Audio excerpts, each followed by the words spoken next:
Good morning, everyone. I'm Ian Pouncey. I'm here with Graham, and we've got Marco ready to present. And yeah, it looks like everything's been going really well so far. Some great talks. It's good to hear Shadi talking about what's going on at W3 and all about getting started with accessibility. But now we have Marco, who is, I guess, going to continue the theme a little bit with some web accessibility basics. I'm sure a lot of you know Marco already. He's read his bio, Senior Accessibility Quality Assurance Engineer and Evangelist at Mozilla Corporation. His responsibilities include testing new accessibility features as well as provide guidance in implementing those features. Prior to his work at Mozilla, Marco worked at a big assistive technology vendor for blind and low vision product. He is a screen reader user and knows many aspects of the accessibility stack from user to assistive text to browser. That's a bit of an understatement, I think. Marco is one of the go-to people, at least for me and many others, on how how to make things work really well with a screen reader. So hello, Marco. Thanks, Ian. Hello, everybody. So should we mute ourselves? Just get started in a second. Remember, if you want to ask any questions of Marco, we'll have hopefully 5 or 10 minutes at the end of the session for questions. Then please tweet with hashtag ID24, and Graham and I will take a look at those and ask them to Marco at the end. All right. So you don't need to hear more from us. So let's just let Marco do his thing. Thanks very much.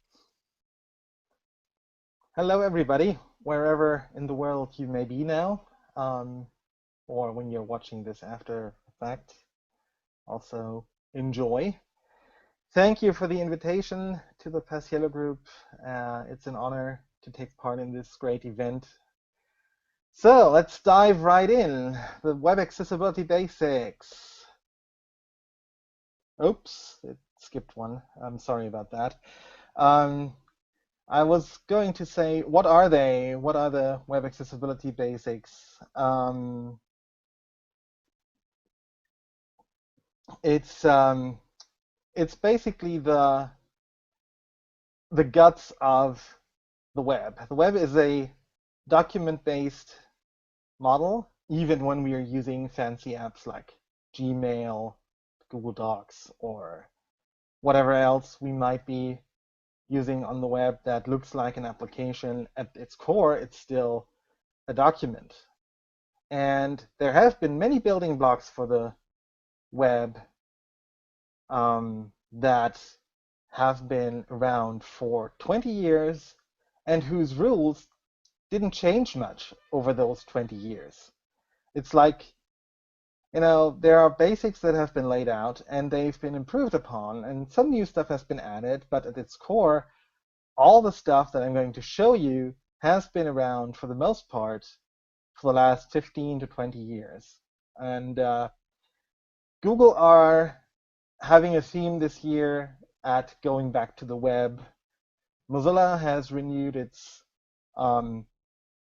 strength on the browser, on Firefox, and Microsoft has come out with a new browser in Windows 10, which is more standards compliant than what's been there before, and that's always a good thing to happen. So let's dive right in. The first thing, labeling images. Images are an essential part of the web, like text is. So when there is something that cannot be shown as text, if you want to show a photo or a company logo or whatever, you have to label it. And to label it, there's the image element, the IMG. And you do this so that screen readers know what an image is and can tell that to their blind users. But you also do this for places where, for example, there's a spotty mobile connection and you don't actually know if the image will load. So if you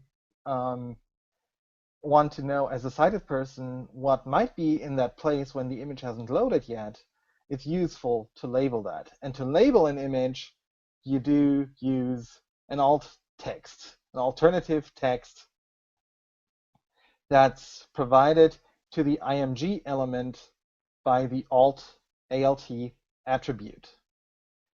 And you make the text short but precise so that you can quickly convey what it is, like a company logo or a photo of three people standing in front of the Mozilla Monument in San Francisco or whatever.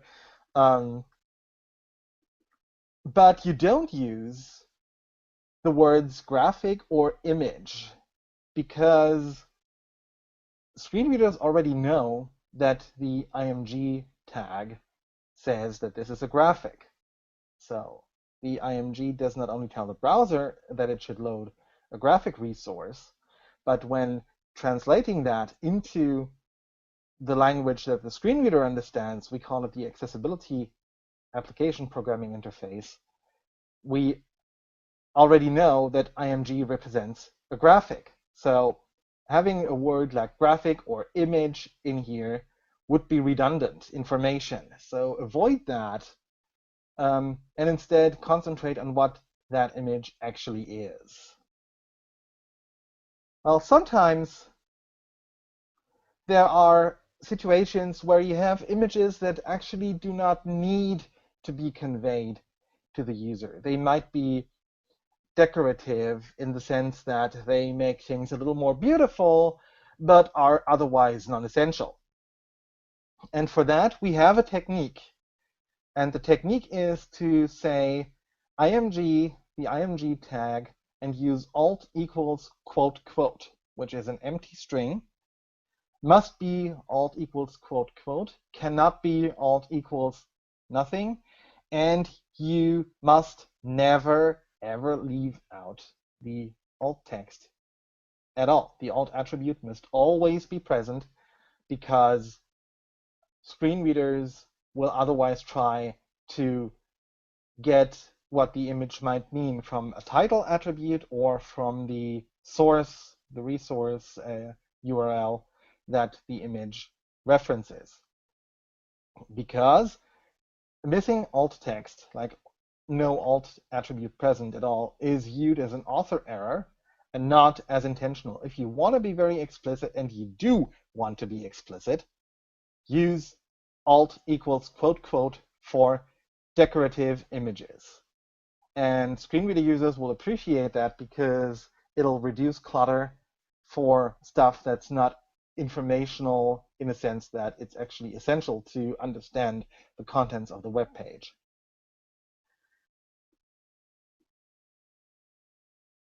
Okay. Well, as I said, some of this is very old, but some of it is rather new. So there's the figure and fig caption elements in HTML5, which denotes some more advanced imagery. These have to be labeled too. Use the figure and fig caption and make sure that everything is properly semantically marked up.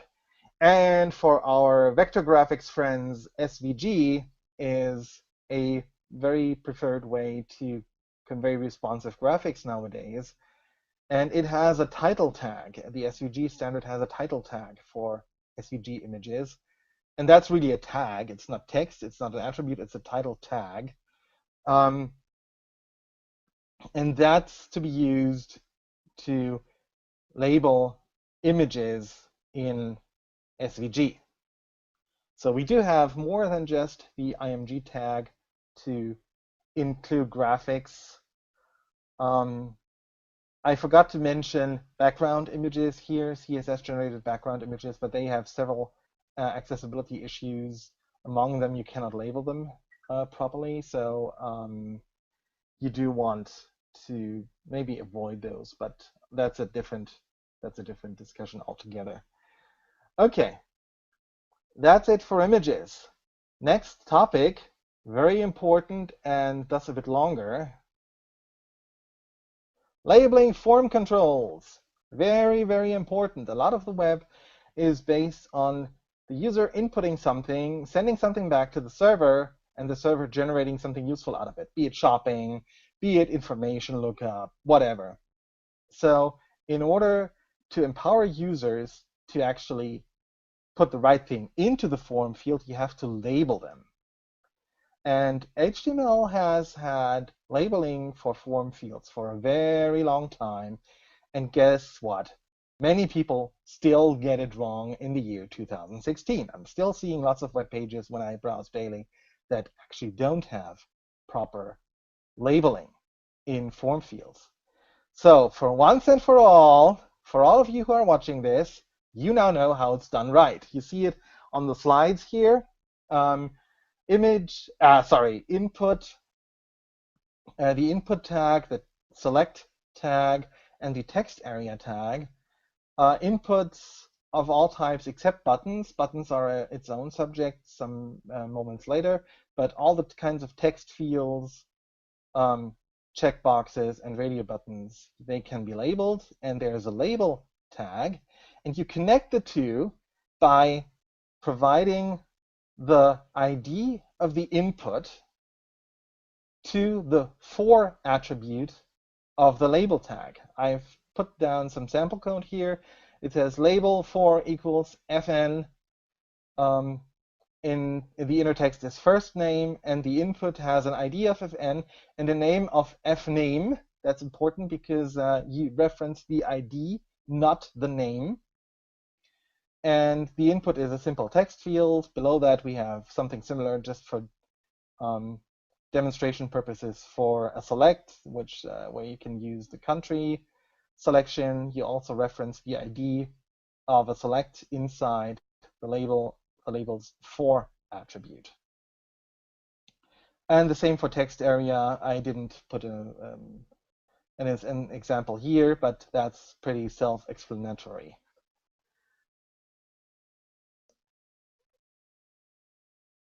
For buttons, you have some more options. If you use the input type submit and reset, the label gets provided by the browser automatically in localized format. You can also use the value attribute. You could use images with alt text. And for the next slide, for the button element, where you can use buttons even outside of forms. So if you could just give it a type of button, then it doesn't need a connection to a form. The same thing, you can use inner text, which is preferred because that will make it visible to everybody. You can use the value attribute as well. You can use images with proper alt text.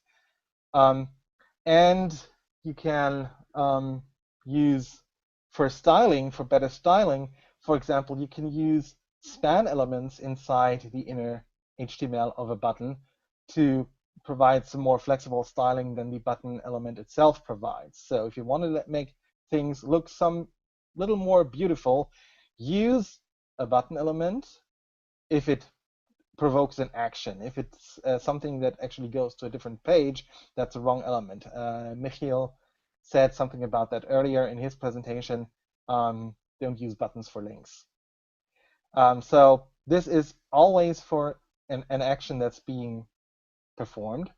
So if you want to make things beautiful, and please, please, never ever use divs or spans with an on-click handler instead, because that'll make things totally inaccessible. You lose all keyboard functionality, you lose all semantics, and the only thing that'll work is the mouse, which includes at least half your user base, maybe.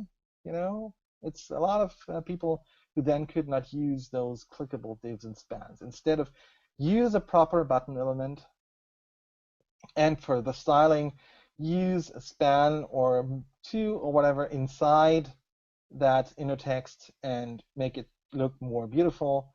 But please, please, please, please, please, never, ever, ever, ever, ever in your life again – use clickable divs or spans. Okay. Now, there are situations where you want to group elements together. That's often the case for something like a shipping address versus a um, billing address, or in many cases, a set of radio buttons. A set of radio buttons always needs to be grouped together. And guess what? HTML has you covered. There's a field set element. A field set is a set of form fields, you guessed that. And for the label, there's the legend element, which needs to be a child of that field set. The sample code on this slide shows it. It says field set, opening tag, legend opening tag, the question that's being asked, closing legend, then the other form controls that go into that field set, and then the closing field set tag.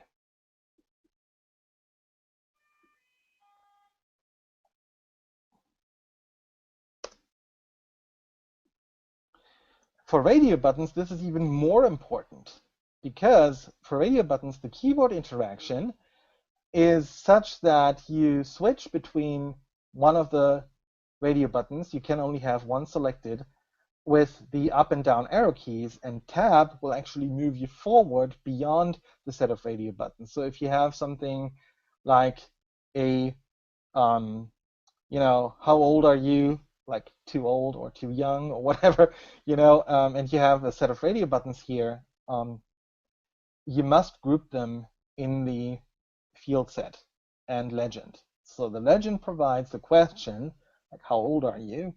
And then you have the different input of type radio that tell the answers, like too young, old enough, too old, whatever.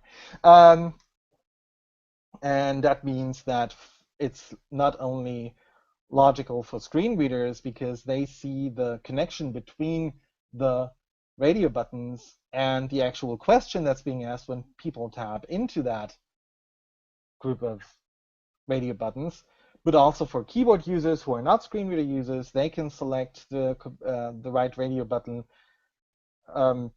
properly without having to worry about anything. So if you would not use field set and legend, the results might be quite unpredictable because the browser doesn't know how many of those radio buttons that you may have on a form go together and which are actually to be separated from one another. So use field set and legend to provide the correct labeling and the grouping of elements. So why do we do all that? Well, first, because it's semantically correct. And that should always be your goal as a web developer. Deliver good craftsmanship when it comes to providing HTML and CSS, like use the correct stuff for the correct things. Second, it increases the touch target and the click target for mobile versus mouse users or touch screen versus mouse users. So when you associate a label to an input, you can click on either the input or the label to make it focusable and to be able to input something. And that makes it a much bigger target. So people who have motor issues, for example, who have tremors in their hands, who cannot position the mouse precisely, or who cannot tap on a touch screen in a very millimeter close proximity to what they aim, it's much easier to actually tap on, for example, the text like first name or street address rather than having to tap on maybe just a tiny little input that then expands to actually show the cursor and show the keyboard. So, and screen reader users will be able to pick up the correct label automatically. So blind users also benefit from that.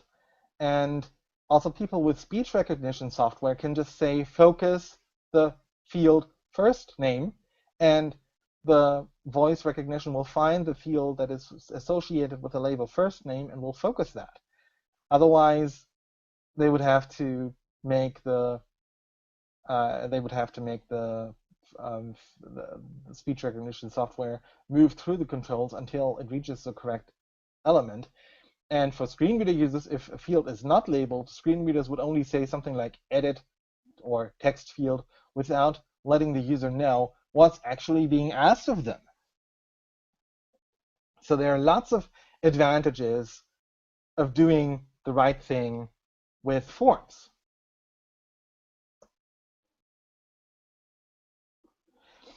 Okay, yeah, this question might come up. It's a new attribute, the placeholder attribute in HTML5, which can provide some visual indication of what is expected in a certain form field.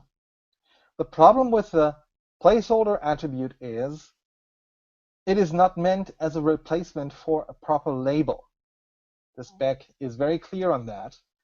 And the browser implementation is not always consistent. Some may put the text back when entered text is completely deleted. Others may not. So when you focus a text field that has a placeholder, as soon as you start typing, that text goes away and the context is lost. So that and the text might come back or it might not, depending on the browser. And even I hear that even in between like a desktop and a mobile browser of the same brand, there might be differences. So this is really, really inconsistent. I'm not a big fan of the placeholder attribute. I think it can be good for additional information, but it does not, never, ever replace the label. And for people who have some visual impairment issues, the styling of the placeholder is also not very good for the terms of the contrast ratio and some other problems that arise. And as soon as you use a mobile device and stand in the sunlight, you might also be affected, even if you don't have a visual impairment otherwise. So there are lots of good reasons not to use it extensively or just use it as a supplementary help, but not count on your form working if the text of it goes away. Okay? So please be careful with that placeholder attribute. Okay, some more tips here.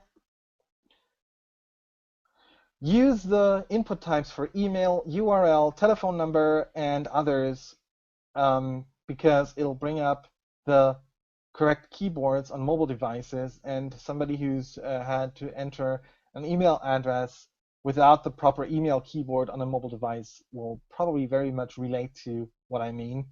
It's a huge help if you use the correct email types and not just the default of text. If an older browser visits that page, they'll fall back to the default of text, so there's no harm in actually using the correct types here and help those who have modern browsers and modern devices to get a proper keyboard. Use the required attribute. Yes, use the required attribute, which is a part of HTML5. It'll help verification. For example, in an email field, somebody will immediately see and hear, screen readers will hear if the email address is actually entered correctly, like it'll do some syntax checking, if an @ sign is present, and if the domain is valid and whatever. Obviously, it doesn't help with is the email address actually correct or is there a mistype, but the format is actually correct. And you can do some error checking even before the form is submitted if, for example, some information is even missing because of that required attribute. But also make sure that you use an indicator in the label that certain fields are required. It could be either the word required or you can put a legend at the top of your form where it says fields denoted with a star are to be filled out always and others are optional. Um, or vice versa. Sometimes you have more default fields that are required than you do have optional fields. Then it makes sense to do it the other way around. But never, ever, ever, ever, okay, only do not ever um, denote fields by only color. Like if a required field, you say all the red fields must be filled out. Somebody with a um, color blindness will be very thankful because they can see it. And I think it's something like 8% of all the world's male population have a color blindness issue. So a lot of people might not actually be able to fill out such a form because you said, or you coded it to only show red or the color red as an indicator. Okay, make sure your styling keeps keyboard visibility. That's pretty obvious. If you tab through your form and you don't see where your focus is, there's something wrong with your styling. Always make sure that this is working correctly. Document structure. Yeah, this is a general purpose thing. Use P for paragraphs. Use block quote for cited paragraphs. Use the Q element for inline citations and so forth. Give your documents the semantic elements that are available from HTML because they are there to be used and not to be ignored. And use landmarks like header, nav, main, aside, footer. ARIA has some more, but we are not covering ARIA here, so that's a different topic. Very important, headings. We have 6 elements that are devoted to showing headings. They are ordered from 1 to 6, 1 being the highest level, 6 being the lowest. And if you have articles that are divided into subsections or several blog posts and something like that, do use the headers correct, the heading levels correctly. Don't mix, don't jumble, and make sure that your heading structure is logical. And if you want to look at samples, look at Wikipedia articles. Wikipedia articles do have a very good heading structure, and they even use that heading structure to form the table of contents that you see at the top of many articles. So that's a very good use, and it helps people visually and screen reader users to actually get the logic of your documents, especially if they cover more complex topics. Tables. To paraphrase a quote from Finding Nemo, tables are for data, not for layout. If you know Finding Nemo, fish are friends, not food. Tables are traditionally used for data presentations, be it items in a shopping cart, be it other types of tabular data that can be represented in such a logical form. But in the first couple of years, tables were also the only means of layouting stuff. We've moved beyond that in HTML4, which was standardized sometimes in 2000 or 2001. But even nowadays, I still see some forms that have the labels in the left column and the form fields in the right column of a standard table. And no, please stop it. It's something that's not appropriate anymore. Tables are there for a very specific purpose. So don't use them for layout. They are not for layout. They are data tables. the TD is a table data tag, for example. Once you've decided that you actually do use tables for data, which is good, give a summary via the caption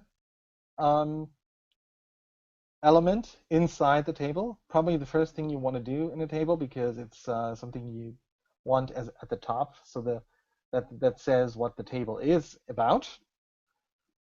And use the elements that are available within a table. TH for table headings, like row headings and column headings, and use the scope attribute and other attributes to actually specify what this heading actually does does stand for. Like, is it a column header or a row header, or for certain cells inside a current row or column? And you have some other elements available, like row group, like col group, and others that help you put even more logic into your tables. But if tables get too complex, split them up. If there are tables that are growing bigger and bigger, and you find that you can split up the data into smaller, more easily digestible chunks, please do that, because that'll help everybody understand your data better, and it's easier to navigate. Sometimes there's no way around huge tables, but often there is. And if that's the case, feel free to actually split up tables into multiple ones. That'll help everybody understand your stuff better. Okay, this is some more general things that I think are important. I often find CSS mixed into HTML documents, or JavaScript being mixed into HTML documents. This is more a general programming best practice. Separate your concepts. Separate HTML, which is the content, and which is being used by screen readers and other assistive technologies to actually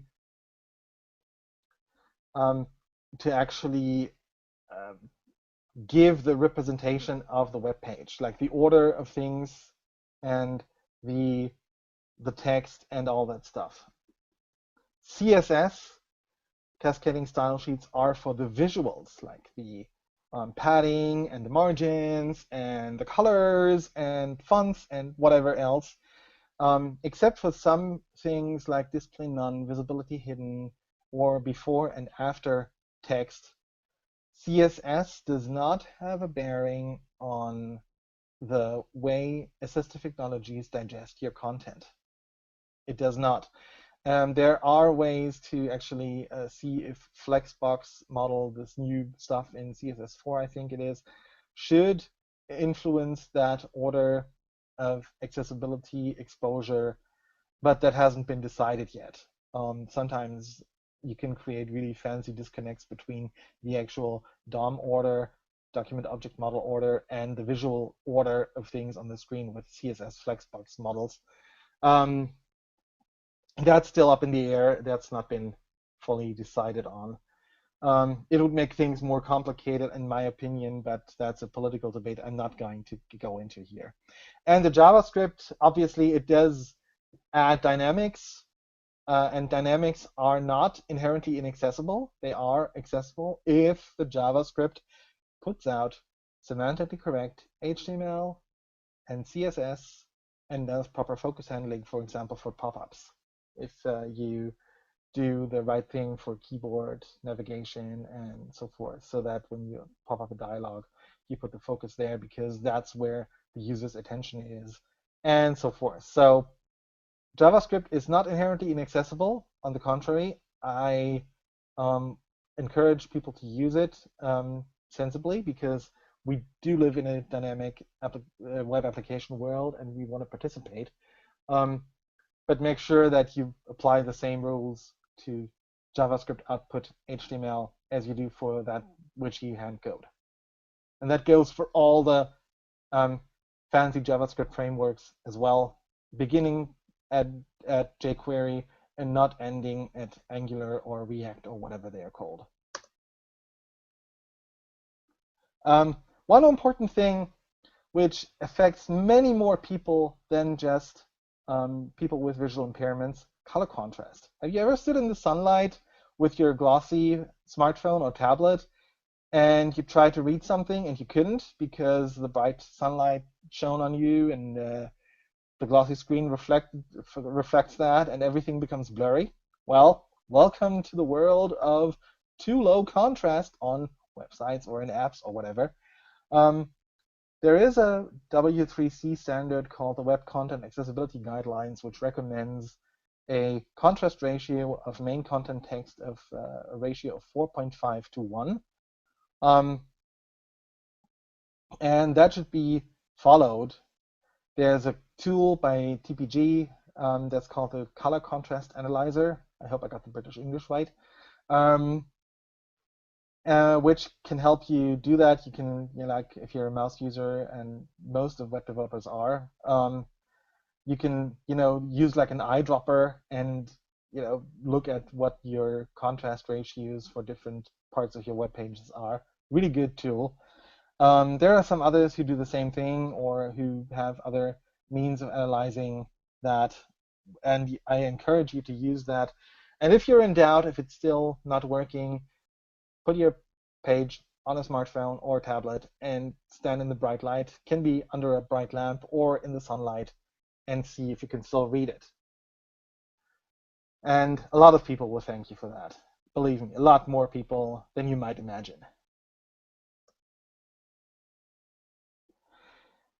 And here's one more topic, and I'd like to extend a thank you to Henny Swan for this particular thing. Keep the zoom alive.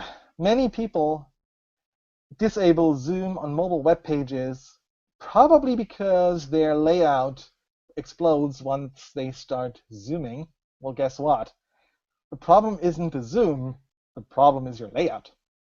So if you've come across this and you are in a situation where your layout freaks out because you zoomed out, you do the pinch to zoom gesture, go back and see that you fix your responsive layout, because zooming is a requirement that every layout should adhere to and be responsive to. And it's not only people with visual impairments who will appreciate that. People who are getting older, but even younger people with maybe just a little visual inacuity might want to zoom stuff, especially if you use tiny fonts. And it's very frustrating if the zoom is disabled. So please keep the zoom alive. Don't disable it. And here's how you do it. So this is what is causing the zoom to be disabled. I have an article on my blog which links to Henny's blog, which also has this code sample. I took this code sample directly from Henny's blog post. So I'm leaving this here on the screen for the sighted folks for a bit,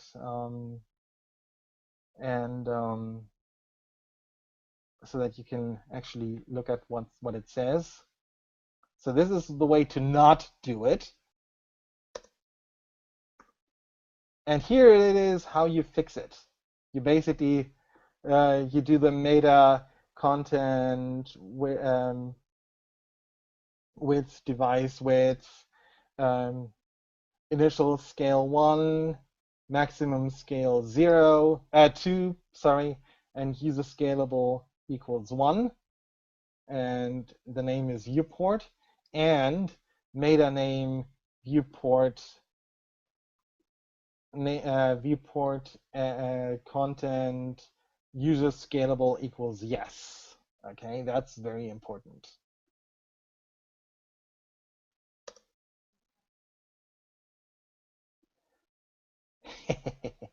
And now you might wonder, where's WAI-ARIA in this? Well, guess what? All of this can be done without WAI-ARIA. And it should be.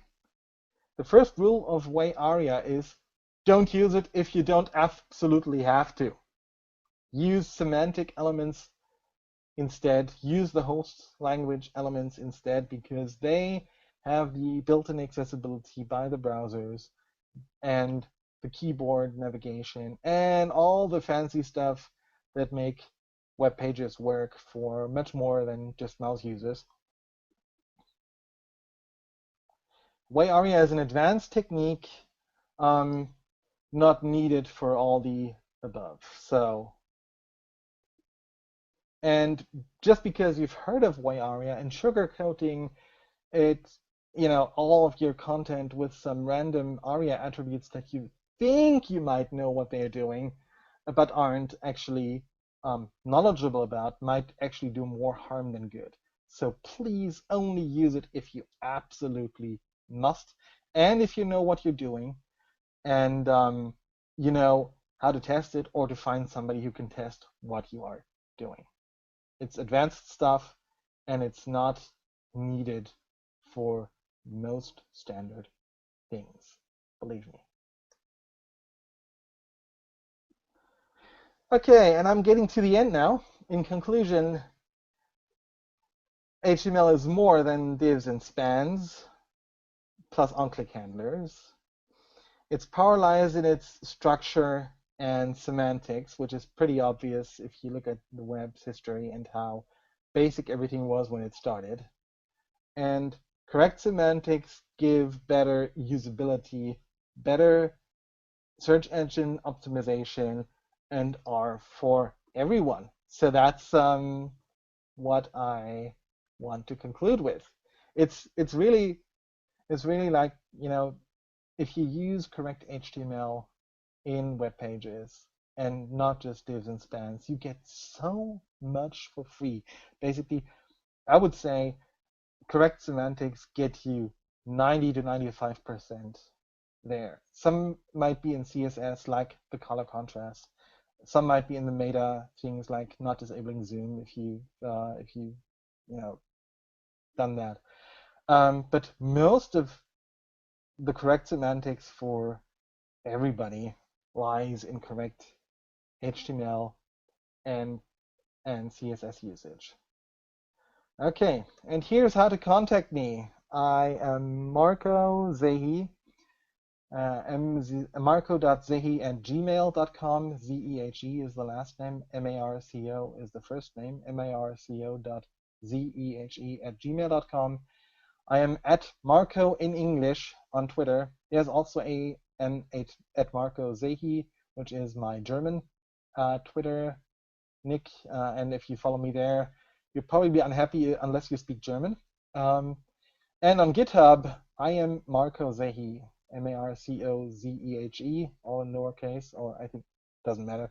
So if you are working on something and you feel like you need advice, you know where to find me on GitHub now, and you can add me if you like. And that's it for me. That concludes the presentation. And now I'm going to turn off the screen sharing so you can actually see who's been talking to you the last while. Okay.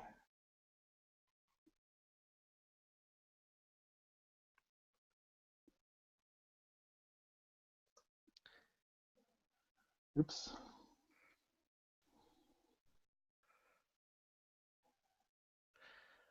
Hey, that's really great. Marco, it's really important to go back to some basics, I think, at times. There we go. So thank you very much.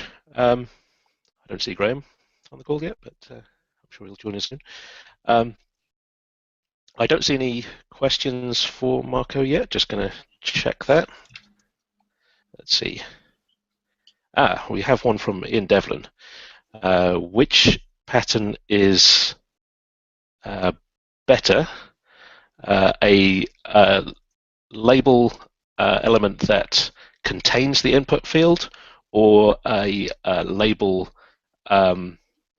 which is associated to an input field with the for and ID attributes? I think nowadays they are more or less equal. I still prefer the explicit association with label 4 instead of including the input in the label, because I've seen some strange results in different browsers with that in the not so distant past. But I think for the most part they should be identical. If in doubt, try both in a prototype and test if you get the same results, and then use whichever you prefer. I personally, because I've been very long in this, I prefer the explicit association via the for and ID. Okay, great. And we've got one more question from Mikhail Bill. Why would you set max zoom to 200%?